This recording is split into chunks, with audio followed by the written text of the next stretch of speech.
I remember the way the evening light filtered through the tall windows of my mother's garden room that night, soft and golden, the kind of light that makes everything look a little kinder than it really is.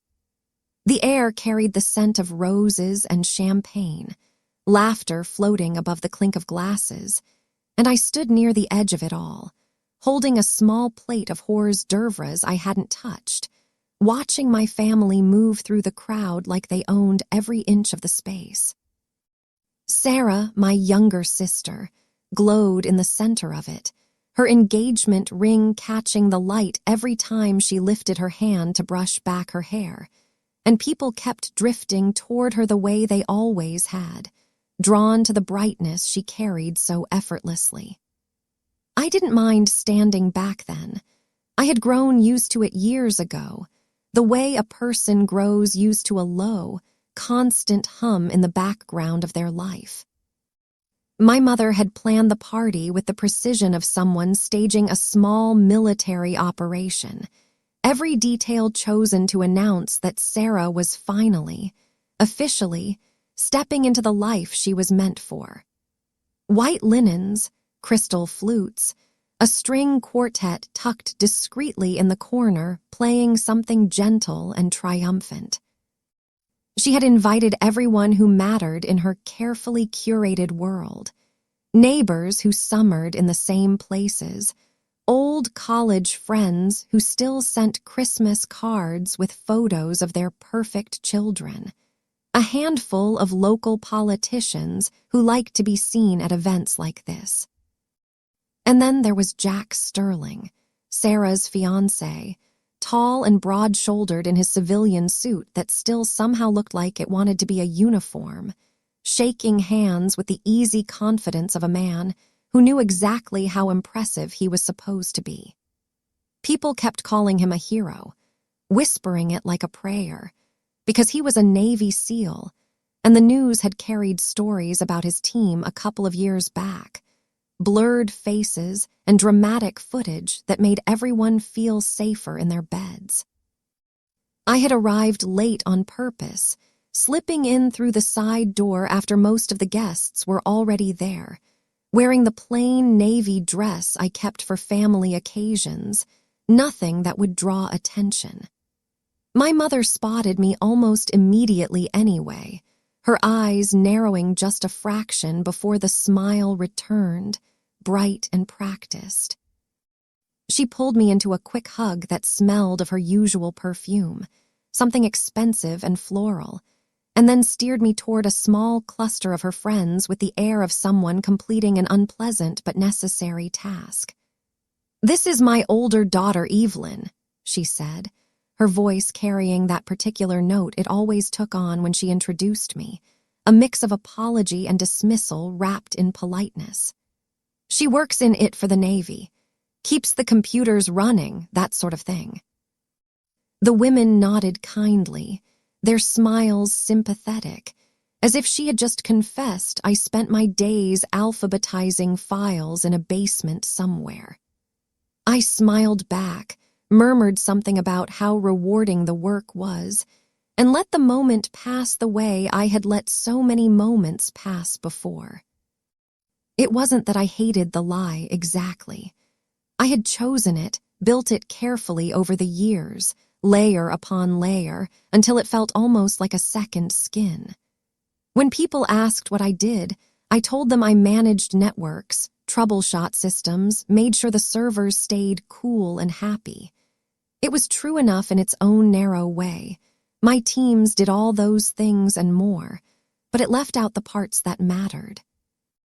It left out the classified briefings at 300, the decisions that moved satellites and silenced threats before most people ever knew they existed, the weight of knowing that a single miscalculation on my watch could cost lives halfway around the world.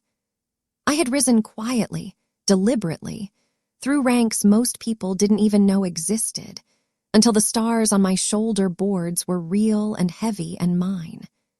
Rear Admiral Evelyn Carter, Director of Cyber Warfare for Naval Intelligence. But to my mother and Sarah, I was still the dependable, slightly dull, older sister who had chosen a safe government job and never quite managed to shine. Sarah had always been the one who shone. She was 37 now, 3 years younger than me, with the kind of beauty that made strangers stop her on the street to tell her she should model, and she had turned that gift into a career in public relations that somehow involved a lot of charity galas and magazine profiles. Our mother adored her for it, the way she adored anything that reflected well on the family name. I didn't resent Sarah, not really. Resentment takes energy, and I had learned long ago to conserve mine for things that mattered. But I felt the distance between us like a quiet ache sometimes, the way you feel the space where a tooth used to be. We had grown up in the same house, shared the same childhood bedrooms for years, but somewhere along the line our paths had forked so completely that we barely spoke the same language anymore. She talked about influencers and brand partnerships. I couldn't tell her about the nights I spent watching data streams that decided whether a submarine surfaced or stayed hidden. So we talked about the weather instead, or Mom's garden, or whether I was seeing anyone. Always that question, gentle but pointed, as if my being single at 41 was the final proof that I had somehow missed the point of life. That night at the party, my mother found her moment shortly after Jack arrived. He had been delayed by some last-minute duty call, and when he finally walked in, the room seemed to shift toward him the way it had shifted toward Sarah earlier. My mother practically floated across the floor to greet him, kissing both cheeks like they were old European royalty, then turning to address the room with her champagne glass raised. "Everyone," she called, her voice warm and commanding, "I want you all to meet Jack Sterling, the man who is going to be part of our family very soon." Applause rippled through the guests, genuine and admiring. Jack smiled modestly, the way men who are used to being praised learn to do, and my mother went on, her words flowing like she had rehearsed them in the mirror. "Jack is a Navy SEAL, one of the bravest men you'll ever meet. He's been all over the world protecting our freedom, doing things most of us can't even imagine, and now he's chosen our Sarah." She paused to let that sink in, her eyes shining with pride. "I always knew my girl would find someone extraordinary." Then, almost as an afterthought, she glanced in my direction. "Of course, Evelyn is in the Navy too," she added, her tone shifting to something lighter, almost playful. "She does something with computers, very important in its own way, I'm sure." A few polite chuckles rose from the crowd, the kind that aren't cruel but aren't kind either, and I felt the familiar heat creep up my neck. It wasn't new, that little jab wrapped in affection, but it still landed the same way it always had, like a small stone dropped into still water, the ripples spreading outward long after the splash. I kept my face neutral, the way I had learned to do in briefings where admirals twice my age questioned my recommendations. I sipped my club soda and waited for the moment to pass. Jack was moving through the room then, shaking hands, accepting congratulations, and I watched him from my quiet corner the way I watch everything, carefully, without seeming to. He was younger than I had expected, maybe 34 or 35, with the kind of fitness that comes from necessity rather than vanity, and eyes that scanned crowds the way mine did, cataloging exits and faces and potential threats even in a garden party full of civilians. When Sarah brought him over to meet me at last, she did it with the breezy confidence of someone introducing a celebrity to a distant cousin. "Jack, this is my sister, Evelyn, Evie Jack." She smiled brightly, already half turning away to greet someone else. Jack extended his hand, polite and warm, and said, "Pleasure to meet you, ma'am." That was when our eyes met properly for the first time. I saw the moment recognition flickered across his face, quick as a lightning strike, gone again almost before it registered. His posture shifted by the smallest degree, shoulders squaring, chin lifting just enough that only someone trained to notice would see it.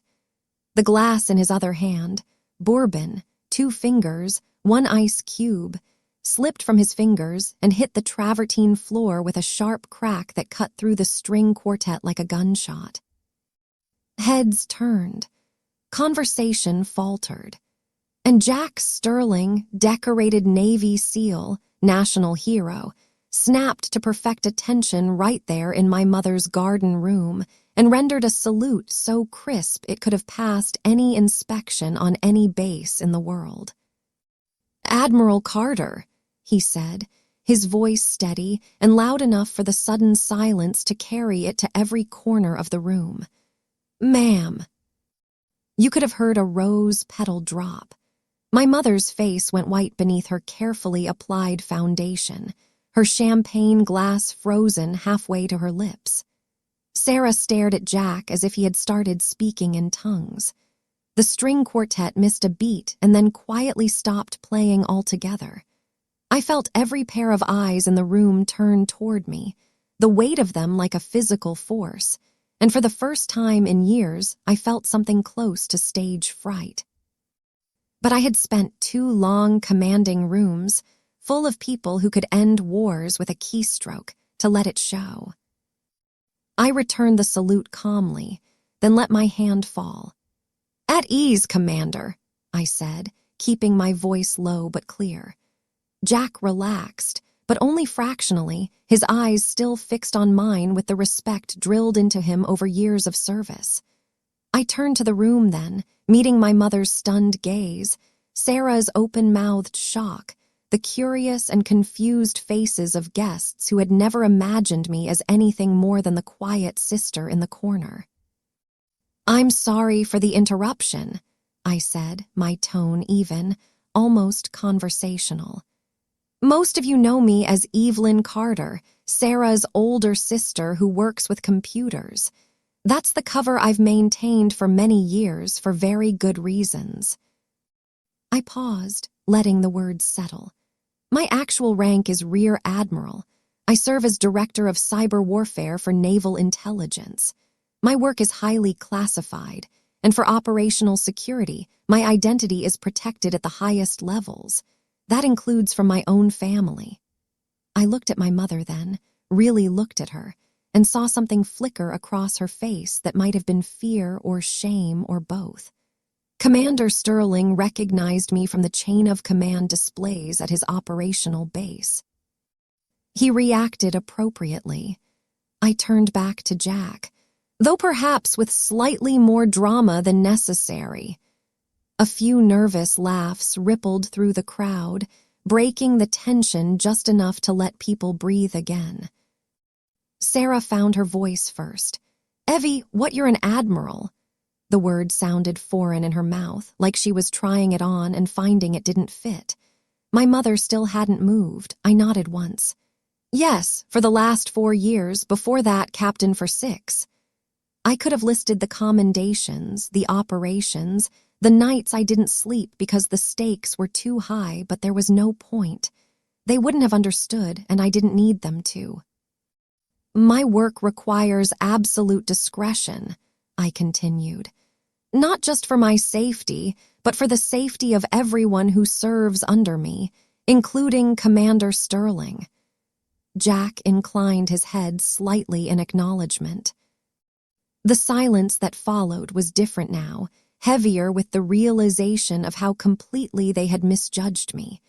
I felt no triumph in it, only a quiet sadness that this was how they had to learn. My mother finally spoke, her voice thin. "Why didn't you ever tell us?" There was hurt there, real hurt beneath the shock, and for a moment I almost softened. But I had spent too many years swallowing small hurts to offer comfort now. "Because I couldn't," I said simply. "And because the Navy asked me not to. Lives depend on that secrecy. Mine, my team's, and sometimes the lives of men like Jack who operate in the field. I looked around the room one last time, at the faces that had smiled politely at my mother's gentle mockery only minutes earlier, now staring at me with something closer to awe. "Tonight changes things," I said. "My identity has been publicly compromised in a civilian setting. That creates risk. I'll need to report this incident and protocols will be followed." I paused, feeling the weight of what came next. "For operational security, I will need to limit contact with civilian family members indefinitely." My mother made a small sound, almost a gasp, but I kept my gaze steady. "It's not a choice, it's a requirement." Sarah reached for my arm, her eyes filling. "Evie, no, you can't just," but I stepped back gently out of reach. "I can," I said, "and I must." I turned to Jack then. "Commander, thank you for your service, and congratulations on your engagement." He nodded, still visibly processing the collision of his professional and personal worlds. I looked at my mother one last time. "I'm sorry it had to happen this way." Then I walked through the parted crowd, past the broken glass and spilled bourbon, out the side door I had come in, and into the cool night air that felt like the first real breath I had taken in years. The months that followed were strange, like living in the quiet after a long storm. There were debriefings, security reviews, quiet conversations with people whose names are never spoken aloud. My cover was adjusted, new protocols established, but the essential truth remained. My family could no longer be part of my daily life. Sarah tried to reach out at first, texts, voicemails, a long email that I read 3 times before deleting without replying. My mother sent a single handwritten letter that arrived on thick cream stationery, the kind she used for thank you notes after dinner parties. I kept it unopened on my desk for a week before filing it away. Not out of cruelty, but because opening it would have meant stepping back into a story I had finally closed. I moved through my days with a lightness I hadn't known I was missing. Mornings began with secure briefings in rooms without windows, afternoons with strategy sessions where my opinion carried the weight it had earned.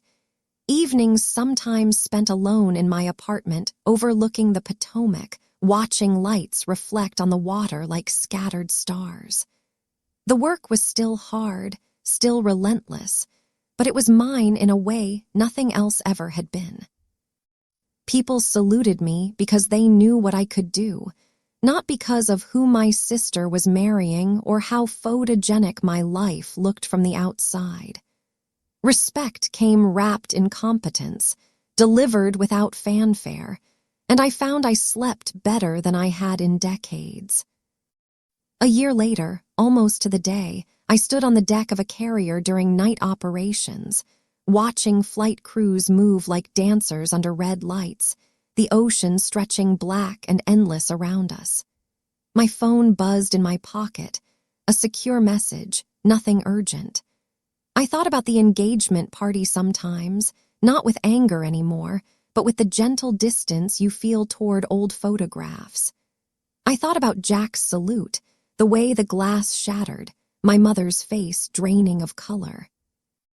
But mostly I thought about the silence that came after I walked out, the way the night air had felt cool against my skin, like forgiveness I hadn't known I was waiting for. The real victory wasn't the moment everyone finally saw me. It was the quiet morning a few weeks later, when I realized I no longer measured myself against their expectations. It was the way I could stand in a room full of the most powerful people in intelligence and know my voice mattered because of what I brought to the table, not because of who I knew or how I looked saying it. It was the slow, steady understanding that family isn't always the people who share your blood. Sometimes it's the people who trust you with their lives in the dark. I still sign cards to Sarah and my mother on holidays. Brief, neutral notes sent through official channels that will be screened before delivery. I don't expect replies, and I don't wait for them. Some distances are necessary, like bulkheads that keep a ship from flooding when one compartment is breached. I built mine carefully, with the same precision I bring to everything else, and I have never regretted it. Out here, where the work is real and the stakes are clear, I am exactly who I need to be. No apologies, no explanations required. Just the quiet satisfaction of knowing that the little girl who used to hide in her room reading books about codes and faraway wars grew up to become the woman who writes the codes that keep those wars from reaching our shores. And if sometimes, late at night, I wonder what my mother tells her friends now when they ask about her older daughter, I let the thought drift away like smoke. Because the truth is, I no longer need to know. The ocean keeps moving beneath the ship, vast and dark and patient.